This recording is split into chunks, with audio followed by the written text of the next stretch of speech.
Hello viewers, welcome to ఆస్ని Sudha family బ్లాగ్‌కి స్వాగతం అండి. ఇప్పుడొచ్చేసి సమ్మర్ కదండీ! అలాగే హాలిడేస్ కూడా కదా! పిల్లలకి ఇంట్లోనే ఉంటున్నారండి. లెగడానికైతే 9:30 అలా అయిపోతుంది. లేచిన వెంటనే అయితే పిల్లలకిద్దరికీ హెయిర్ ప్యాక్ అయితే ఏసానండి. ఆళ్ళకేసిన తర్వాత అయితే నేను కూడా వేసేసుకున్నాను. హెయిర్ ప్యాక్ అంటే ఏమీ లేదండి. ఇంట్లో ఉన్న వాటిలతోటే గోరింటాకు, మందారం, కలబంద అన్నీ వేసైతే నేను ఇలా హెయిర్ ప్యాక్ కిందైతే రెడీ చేసుకునైతే ప్యాక్ అయితే వేసుకున్నాను. నాతో పాటుగా పిల్లలిద్దరికి కూడా వేసానన్నాను కదండీ! వాళ్ళిద్దరు కూడా వేసుకున్నారు. హవ్యకైతే వేయలేదు. ఎందుకంటే తనకి ఎక్కువ సేపు అయిందనుకో కోల్డ్ అయిపోతుందని. ఇంక చిన్న పాపే కదండీ! అందుకు హవ్యకైతే వేయలేదు. ఇలా 1 అవర్ ఆగి టిఫిన్ చేసాకైతే ఈళ్ళిద్దరికైతే హెడ్ బాత్ అయితే చేపిచ్చేసాను. హెడ్ బాత్ అయితే సరింగా చేపిచ్చుకోలేదండి. ఇంకా దుమ్ము దుమ్ముగా ఉంది ఇంకా తలలోని. ఇంకా అది బయటకొచ్చేసైతే వీళ్ళిద్దరూ దువ్వుకుంటున్నారు తలతని. దులుపుకుంటున్నారు. లానొద్దు బయట దులుపుకోనంటే బయటుండైతే ఇలాగా హెయిర్ అయితే దువ్వుకుంటున్నారండి. చూడండి చాలా డస్ట్ ఉంది కదా! అదంతా తలారినప్పటికి మళ్ళీ వచ్చేస్తది. అందుకే ఇంక బయటైతే దులిపేసుకునైతే లాన్‌కొచ్చేసారు. అలా హెడ్ బాత్ చేసేలోగా వంట కూడా కంప్లీట్ అయిపోయిందండి. కంప్లీట్ అయిపోయిన తర్వాత నేనేమేమి వండానో చూపిస్తాను మీకు. ఇప్పుడు నేను ఆ రైస్ అయితే వండేసాను కదండీ! రైస్‌లోకొచ్చేసి మజ్జిగ చారు అయితే పెట్టాను. ఈ మజ్జిగ చారుతో పాటుగా ఆలు ఫ్రై కూడా పెట్టానండి. ఇలాగైతే గోరింతా తెచ్చారు మన కంపెనీ నుంచి. కొంచెం అయితే తలకు పెట్టుకుని ఇంకా కొంచెం అయితే ఉన్నదండి. అదైతే పిల్లలకి ఈవినింగు అలాగే చేతులు పెడదామని ఇంకా అలా ఉంచేసాను. ఇలాగైతే ఆలు ఫ్రై కూడా చేశాను. ఆలు ఫ్రై మజ్జిగ చారుతో కాంబినేషన్ చాలా బావుంటుందండి.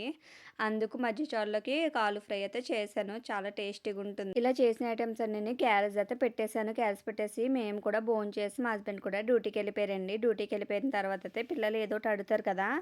అందుకు స్నాక్స్ ఏది లేవని మ్యాంగో ముక్కలైతే కోసిద్దాం అనుకున్నాను. ముక్కలొద్దు మాకు జ్యూస్ కావాలని అడుగుతున్నారు. అందుకైతే మ్యాంగోస్ అన్నీ తీసుకున్నదే జ్యూస్ కింద చేద్దామని అన్నీ రెడీ చేస్తున్నానండి. మొత్తం పీల్ అంతా తీసేసుకుంటున్నాను. తీసేసుకున్న తర్వాత అయితే మిక్సీ జార్ తీసుకుని ఆ మిక్సీ జార్‌లోకి ఇలాగైతే చిన్న చిన్న ముక్కలు కట్ చేసుకొని అయితే వేస్తున్నాను. ఇలా మొత్తం మామిడికంతా కట్ చేసి వేసేసుకున్నాను కదా! వేసేసిన తర్వాత అయితే అందులోకి కొంచెం పచ్చి పాలైతే వేసుకుంటున్నానండి. ఒక గ్లాస్ దాకా వేసుకుంటున్నాను. ఇంకా సరిపోకపోతే కొంచెం వాటర్ అనేది యాడ్ చేసుకోవచ్చు. దాంట్లోకి మీకు ఆ మామిడికాయ తీపిని బట్టి షుగర్ అయితే యాడ్ చేసుకోవాలండి. నేనైతే 3 స్పూన్ల పైనే వేసాను షుగర్. కొంచెం తీపి లేవు కాయలు. అందుకు కొంచెం అయితే ఎగస్ట్రా అయితే షుగర్ వేసానండి. వేసిన తర్వాత అయితే ఇలా మెత్తటిగా మనకి కొంచెం సరిపోతే కొంచెం వాటర్ వేసుకొని మిక్సీ పట్టుకోవాలి. అది బంగినపల్లి కాబట్టి కొంచెం చిక్కగానే వస్తుందండి జ్యూస్ అయితేని. ఇలాగైతే జ్యూస్ అయితే రెడీ చేశాను. 3 గ్లాసులు అయితే వేసేసాను. చూడండి కొంచెం చిక్కగానే ఉంది కదా! వాటర్ వేస్తే ఇంకా టేస్ట్ బాగోదని నేను ఇంకా మాత్రమే అలా ఉంచేసాను.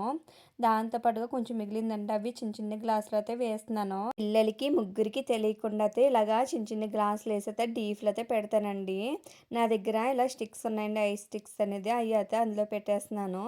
పెట్టేసి వాళ్ళకి తెలియకుండా అయితే ఫ్రిడ్జ్‌లో అయితే పెట్టేద్దాము. ఎందుకంటే చూసాననుకో ఇస్తావా లేదా అని అంటారు. ఇంక రేపు అలాగే ఈవినింగ్ అలా టైంలో ఇస్తే కొంచెం తింటారు కదండీ! అందుకు ఏ చప్పుడు చేయకుండా వాళ్ళు టీవీ చూస్తున్నారు. సైలెంట్‌గా అయితే ఫ్రిడ్జ్‌లో అయితే పెట్టేస్తున్నానండి తెలియకుండాని. మళ్ళీ చూసేసిందనుకో ఎవ్వరూ చూడాల్సిన అవసరం లేదండి. హవ్య చూసిందనుకో ఇస్తావా లేదా అని పడుతుంది. అందుకు తెలియకుండా అయితే ఫ్రిడ్జ్‌లో పెట్టేశాను. ఇలా అయితే ఏం తెలియనట్టు ఇంక జ్యూస్ చేసేసేదైతే పిల్లలకి ఇచ్చేస్తున్నాను గ్లాసులో వేసేసి. ఇలా గ్లాసులో వేసి ఇచ్చేస్తే పిల్లలైతే చాలా ఇష్టంగా అయితే తాగుతున్నారండి. పిల్లలు ఏం చేసినా కూడా ఇలాంటి జ్యూస్ లాంటివి లేదంటే ఐస్ క్రీమ్ లాంటివి కూడా చేసి పెడితే ఇష్టంగా తింటారు కదా! మా ఇద్దరు పిల్లలు కూడా అలాగే మా లైకే కూడా ఇష్టంగానే తాగింది. ఇలా అయితే పిల్లలందరికీ ఇచ్చానండి. ఇచ్చేసి నేను గ్లాస్ అయితే వేసుకున్నాను. ఆళ్ళకి ఇచ్చేసిన తర్వాత అయితే నేను కూడా తాగేసానండి. తాగేసిన తర్వాత అయితే హెయిర్ అయితే హెడ్ బాత్ చేశాను కదండీ! చేసిన వల్ల బయట ఉడుక్కి ఆటిలికిని చెమట పట్టేసినట్టు అయిపోయింది. ఇంకా పైన అయితే కప్పు కట్టేసాను. కప్పు కట్టేసైతే మార్నింగ్ చెప్పాను కదండీ నేను. ఇలా గోరింటాకైతే కొంచెం ఉంది. రుబ్బేసి అయితే పిల్లలు పెడతానండి. ఇంకా గోరింటాకైతే తీసుకున్నాను.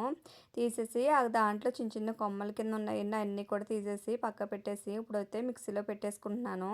మిక్సీలో ఇంకేం వేయట్లేదండి. ఉత్తి గోరింటాకే మిక్సీ పెట్టేసైతే రుబ్బేస్తున్నాను. ఇలా అయితే వేస్ట్ అని తీసేసి మిక్సీ పెట్టేసి పేస్ట్ కింద అయితే చేసుకోవాలి. చేసుకున్న తర్వాత ఒక బౌల్లోకి అయితే తీసేసుకుంటున్నాను. ఆల్రెడీ నేను మార్నింగ్ అనేది పేస్ట్ అయితే రెడీ చేశాను కదా! దానివల్ల పిల్లలకి ఎట్టడం వల్ల నాకు చెయ్యి అయితే గోరింతాకు ఎర్రగా అయిపోయిందండి చెయ్యి అంతని. అందుకే ఇంక నాకేమి పెట్టట్లేదు. పిల్లల ముగ్గురికి పెడుతున్నాను. ఓ పక్కన జోషికైతే స్టార్ట్ చేశానండి. జోషి స్టార్ట్ చేశాక నాకు ఎడతావా లేదా అని కూర్చుంది హవ్య. హవ్యకి పెట్టిన తర్వాత చూడండి దాని పాట్లయితే నేను తీసేస్తానే అని అంటుంది. ఒకసారి మీకు పెట్టాకైతే చూపిస్తాను. ముందు ఎట్టక ముందు ఎలాగుందో పెట్టాక ఎలాగుందో చూద్దురు గాని మీకు హవ్యది అసలని. ముందు అసలు హవ్యకి పెట్టాల్సింది. హవ్య పెట్టకుండా జోషికైతే స్టార్ట్ చేశాను. ఇంక జోషికి ఎలాగా స్టార్ట్ చేస్తానని జోషికైతే ఒక చేతికి పెట్టేసి జోషి పెట్టేసిన తర్వాత దాని పక్క పెట్టేసి హవ్యకైతే 2 చేతులకైతే పెట్టేశానండి. ఎలా కూర్చుందో చూడండి. చాపమంటే చాపట్లేదు ముడిసేస్తుంది కావాలని. ఓ పక్కన వచ్చేసి హవ్యకైతే పెట్టేసిన తర్వాత లేఖ్యకైతే పెట్టడం అయితే స్టార్ట్ చేశానండి. ఇలాగా 2 చేతులు పెట్టినప్పటికీ ఒక్కొక్కరికి 2 చేతులు పెట్టాను కదా, నడుము అయితే చాలా నొప్పి వచ్చేస్తుందండి. ఓ పక్కన అలాగే పెడుతున్నాను. ఇంకా లేఖ్య కూడా పెట్టేసిన తర్వాత జోష్ పాపకు ఒక చేతికి కదా పెట్టానండి. ఇంకా 2 చేతులు కూడా పెట్టేశాను. చూడండి మీకు అంత అయిపోయాక కూడా చూపిస్తానని చెప్పాను కదా అందరిది ఎలాగుందో, హవ్యది ఎలాగుందనేది. చూడండి చాలా అందంగా పెట్టాను. అలాంటిది ఎలాగ మొత్తం పామేసుకుందో మొత్తం కలిసిపోయింది. అంత అందంగా చేసుకుంది. అస్సలు ఎక్కడ కుదరలేదండి. ఇలా ముడి చేసేది, చెయ్యి ముడి చేసేది, లేదంటే ఫ్యాంట్కి అది పామేసుకుంది. అస్సలు కుదరలేదు. ఇలాగైతే మొత్తం నాకు ఎలాగ అనిపించిందంటే అదంతా అట్టుకెళ్ళి మొఖాన్ని పామేయాలంత కోపం వచ్చేసింది నాకు. ఇలా అయితే మొత్తం 3 పిల్లలకి పెట్టేశానండి. భోజనం అయితే ఇంకా తినిపించలేదు. ఇంకా అన్నం కూడా పెట్టలేదు కడిగేసి. ఇంక వంట అయితే కర్రీ అయితే ఏం ప్రిపేర్ చేయాల్సిన అవసరం లేదండి. మార్నింగ్ వండిన మజ్జిగ చారు అలాగే ఆలు ఫ్రై ఉంది. అన్నం ఒకటే వండుతాను కాబట్టి ఇంకా రైస్ ఒకటే కడిగేసి అయితే పెట్టేశాను. వాళ్ళిద్దరికి మొత్తం 3కి పెట్టేసిన తర్వాత అయితే రైస్ అయితే కడిగేసి పెట్టేశాను. ఒక పక్కన అయితే ఉడుకుతుంది. ఉడికేసిన తర్వాత అయితే పిల్లలకి భోజనం అయితే ఒకే ప్లేట్లో పెట్టేసి ఇంక తినిపించేద్దాం. ఇంక గోరింత పెట్టుకున్నారు కదా, ఇంకా వాళ్ళతో పెట్టుకుంటే అవ్వదని ఇంకా అన్నం అయితే తెచ్చేసి ఇంకా 3కి ఒక పక్కన తినిపించేస్తున్నానండి. ఒకరి తర్వాత ఒకరు అయిపోయాక ఓ పక్కన అసలు అవ్వి అసలు కుదురుండేది కదండి. ఆ పక్క వెళ్ళేది ఈ పక్క వెళ్ళేదిని ఇంకా టీవీ చూస్తూ అలాగే తినిపించేశాను. వీళ్ళు తినిపించేసిన తర్వాత అయితే నేను కూడా తినాలి ఇంకని ముందు ఇలా అయిపోయాయి అనుకోండి. అయిపోయిన తర్వాత ఒక 9 వరకు ఆ గోరింత పెట్టుకుని ఉండిచ్చి 9:30 అలాగ పడుకోబెడితే సరిపోద్ది కదా. 9:30 అయినప్పటికీ ఆ చేతులు కూడా ఆరిపోతాయి కదండి. ఆరిపోయిన తర్వాత తీసేస్తే పడుకోవచ్చు. లేదంటే మొత్తం దుప్పడంతా కూడా పామేస్తారు కదా. అందుకే ఇంకా పక్కన ఇలాగైతే తినిపించేస్తున్నాను. హవ్య అయితే కారం కారం అంటుంది. పక్కన మధ్యలో తాగేస్తుంది వస్తుంది. హవ్య అయితే గిర తిరుగుతూనే ఉంటుందండి. ముద్దెట్టుకుని ముద్ద అయిపోయినా కూడా అస్సలు రావట్లేదు. పక్కన అయితే ఇంక ఇలా ఇద్దరికి మొత్తం 3కి కూడా భోజనం అయితే తినిపించేశాను. తినిపించేసినాకైతే ఒక గంట ఆగి గోరింతాకులు కూడా తీయించేసానండి. ఆ తీయించిన తర్వాత చూపిస్తున్నాను మీకు. ఇలా అయితే ఇద్దరు పిల్లలు కూడా బాగా పండియండి. తీసేసారు. ఇంకా తీసాక ఆయిల్ రాసేసుకుని అయితే పడుకోవడానికి అయితే వెళ్ళిపోతున్నారు. చూడండి ఇలా చూపించేసినాకైతే వీడియో తీస్తున్నానంటే చూపించేసి ఇంకా గుడ్ నైట్ చెప్పేసి అయితే వాళ్ళిద్దరు వెళ్ళిపోతున్నారు. హవ్యని చూపించలేదని అడుగుతారు కదండి. హవ్య అయితే పడుకొని పడిపోయింది. వెంటనే కూడా తీసేసింది హవ్య. ఒక 5 నిమిషాలు కూడా ఉంచలేదు. ఇంకా తనకి కూడా నిద్ర వచ్చేసి ఇంకా హవ్య అయితే పడుకొని పడిపోయిందండి. పెట్టడం కాదు కానీ ఇంకా బట్టల నిండా చూడండి ఎలా చేసేసుకుందో. ఫ్యాంట్ నిండా కూడా పామేసుకుంది. వ్లాగ్ అయితే నచ్చిందా అయితే సబ్స్క్రైబ్ చేసి లైక్ చేయండి. Thank you for watching. Bye.